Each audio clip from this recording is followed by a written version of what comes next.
네, 오늘은 목표 쓰기에 숨겨진 놀라운 뇌과학이라는 제목으로 특강을 좀 해드리려고 합니다.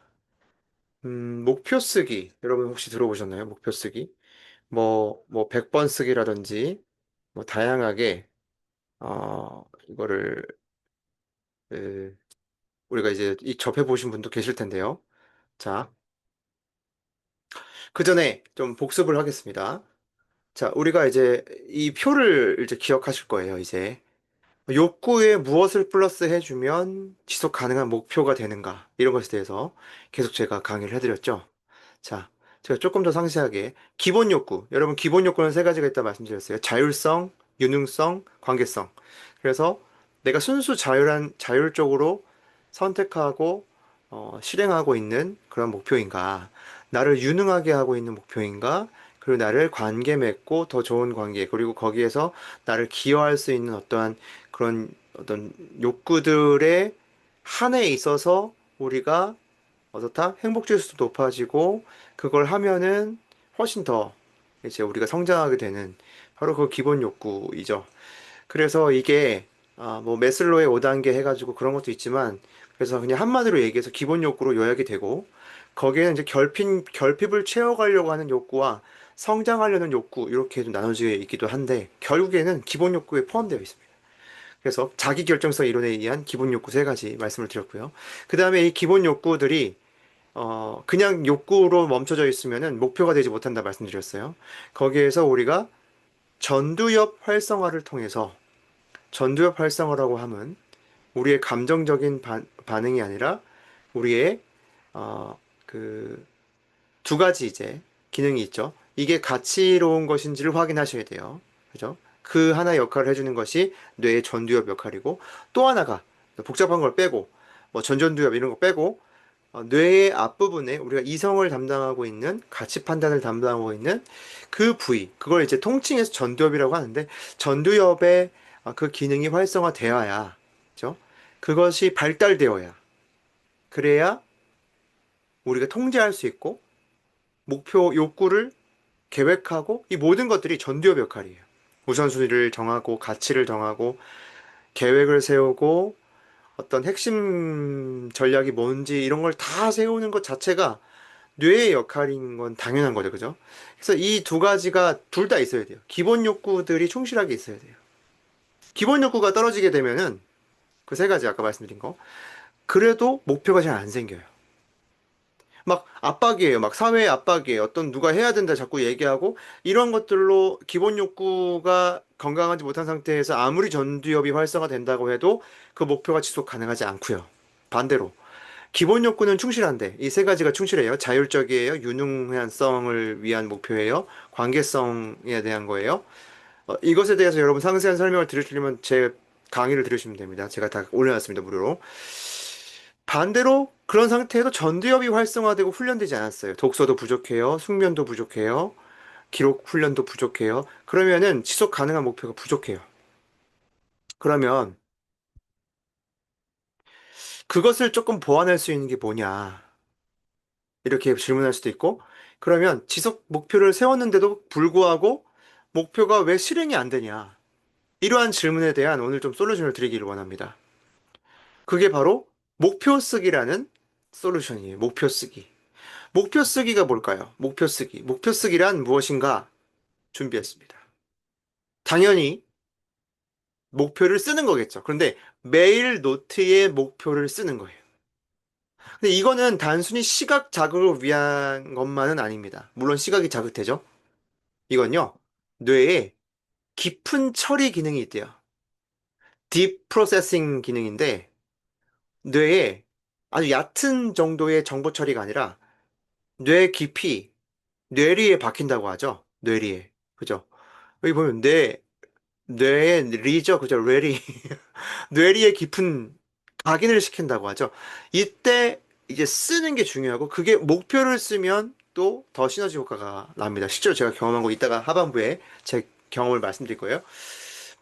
이때 무슨 목표를 쓸 때 어떤 게 나오냐면 장기 기억으로 전환시키는 해마와 아까 말씀드린 이제 이성을 담당하고 가치 판단하는 전전두엽 간의 연결이 강화가 됩니다. 쉽게 얘기해서 목표를 이루기 위한 뇌의 신경회로가 생기고 강화가 되는 것이 목표를 쓰는 거예요. 단순히 쓰는 걸로 그치면 안 되고요. 목표를 쓰면서 계속 보면서 목표에 대해서 생각을 하셔야 돼요. 그러니까 우리가 목표를 실패했던 것 중에 하나는 그 목표를 쓰면서 그것에 대한 생각과 에너지, 마음을 쓰지 않았기 때문에 당연히 목표를 놓치게 되는 겁니다. 작심삼일. 만약에 여러분이 그 목표를 계속 썼잖아요? 그리고 또 그 목표에 대한 활동을 하셨잖아요? 그러면 그건 작심삼일이 안 됩니다. 뭐 아주 다양하게 우리가 설명할 수 있는데 거기까지 하면 너무 길어지니까. 자, 자, 그래서 준비했습니다. AI로 제가 찾아봤죠? 자, 기록행위에 대해서 이 기록행위와 근육 운동 피질 효과 이게 뭐냐 도대체? A를 보시죠. A. 손글씨의 운동신경학적 활성화. 자, 손글씨는 고도의 정교한 미세 운동 근육군의 협응을 필요로 한다. 이게 무슨 말이냐면 우리가 생각하기에는 손을 쓸 때 과연 뭐 얼마나 손 근육이 몇 가지가 운동을 하겠어? 움직이겠어? 생각하기 쉽지만 미세한 운동의 근육군들이 그러니까 근육 한 가지가 아니에요. 근육의 군들이 협응을 필요하다. 그러니까 서로 협조해서 응하는 게 바로 이 손글씨 쓰기예요. 그때 어떤 게 하느냐? 뭐 여기 보십시오. 근육근의 손가락의 굴근 및 신근 뭔지 모르겠어요. 하여튼 손가락에 관련된 근육인 것 같아요. 그리고 손목의 안정화 근육이 포함돼 손목을 왜냐면 이 지탱을 해줘야 되니까. 그래서 목표를 명료하게 기록하는 행위는 되뇌 피질의 1차 운동 피질 중 어려운 말 지나갔어요. 손과 손가락 영역을 광범위하게 활성화시킨다. 또한 글자 형태를 정교하게 시퀀싱하고 이게 뭐냐면 이제 수정하고 우리가 쓰는 그 유지를 해야 되니까요. 글자 형태를 발생하는 오류를 보정하기 위하여 손해가 필수적으로 관여하게 된다.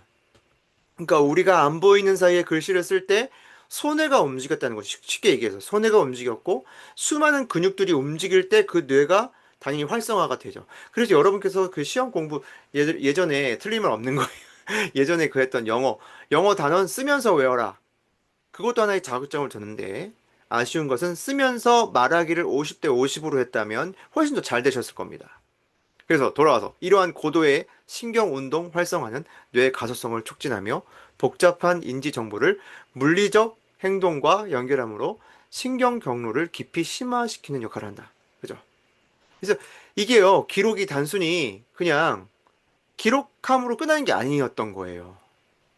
우리의 수많은 뇌와 뇌의 회로와 뇌의 활동을 촉진시켜 가면서 우리의 근육을 쓰면서 우리의 많은 노력들이 행해지고 있는 상태가 기록 상태다. 그죠? 그래서 여기까지 보여드리고. 자, 자, 다시 넘어와서.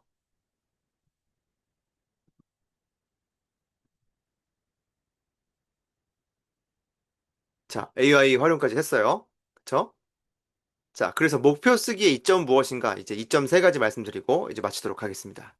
첫 번째, 실행 기능을 단련시킨다. 자, 실행 기능을 단련시킨다. 실행 기능이라는 게 뭐냐면요. 전전두엽 피질, 그러니까 내 이마에 이성을 관장하는 뇌의 기관이죠.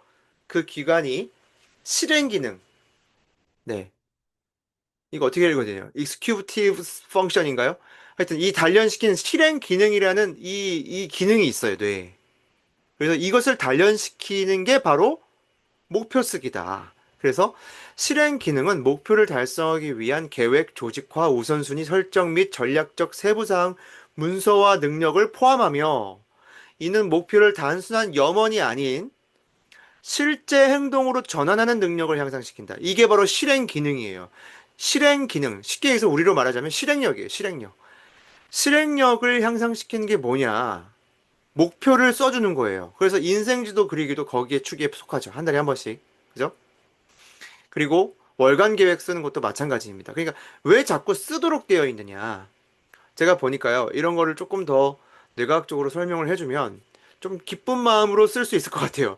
힘든 것도 있지만 조금 더 이 이득을 아니까요. 이 이익을 아니까 좋은 마음으로 하실 수 있을 것 같아요. 두 번째, 인지 부하 분산 기능이 있어요. 목표 쓸 때. 그러니까 인지와 주의력이 분산되죠. 그런데 그걸 예방해요. 어떻게? 목표 중심으로. 그죠?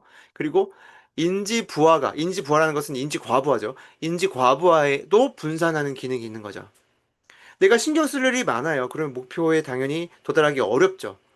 목표를 쓰는 순간 그 목표에 집중할 수 있고 생각할 수 있는 힘이 길러지기 때문에 인지 자원이 절약되고 목표 외의 에너지가 낭비를 예방해주는 효과가 있습니다. 세 번째, 불변성이 확보가 됩니다. 무슨 소리냐? 우리의 감정, 우리의 상황, 이것은 많이 바뀌죠. 그러나 목표를 자꾸 쓰면서 그 목표에 대해 집중해 주면서 무엇이 확보가 되냐면 그 기록은 불변하잖아요. 그래서 불변성을 확보해 준다고 합니다. 뭐 아주 당연한 것인데 좀 세부적으로 설명을 드리는 거죠. 외부 자극 산만함, 주의력 결핍. 그래서 여러분, 내 상태가 그런 상태에 있다. 그러신 분들은 자꾸 쓰셔야 돼요, 거기서.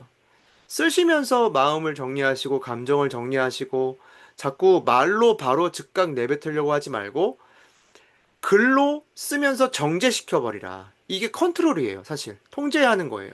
통제력을 발휘하는 거예요. 자꾸 감정, 예를 들어, 제 주변에도 그런 사람들 많이 계셨습니다. 진짜 걷잡을 수 없이 이 감정 과잉에 감정을 통제하는 능력을 상실하신 분들이 꽤 계셨어요. 그래서 그분들이 만약에 기록을 배웠다면 절대 그때 거기까지 가지지는 않으셨을 겁니다. 그래서 외부의 자극에 대한 방어책이 된다. 결론입니다. 자, 그래서 이 오늘 3분 남았는데 제가 결론 짓기 전에 제 경험을 짧게 1분간 말씀드리고 결론을 지을 텐데요. 제가 목표 쓰기를 딱 6개월 정도 했었어요. 그리고 6개월 정도 목표를 쓰고 초기였었던 걸로 기억합니다. 2023년도 5월 달부터인가요? 한 11월 달부터인가 제가 쭉 그때 6개월간을 1년 목표와 월간 목표를 매일 내 쪽에 썼어요. 뭐 쓸 것도 없었을 것도 있었지만 여튼 그걸 쓰면서 처음에는 아무런 느낌이 없었어요.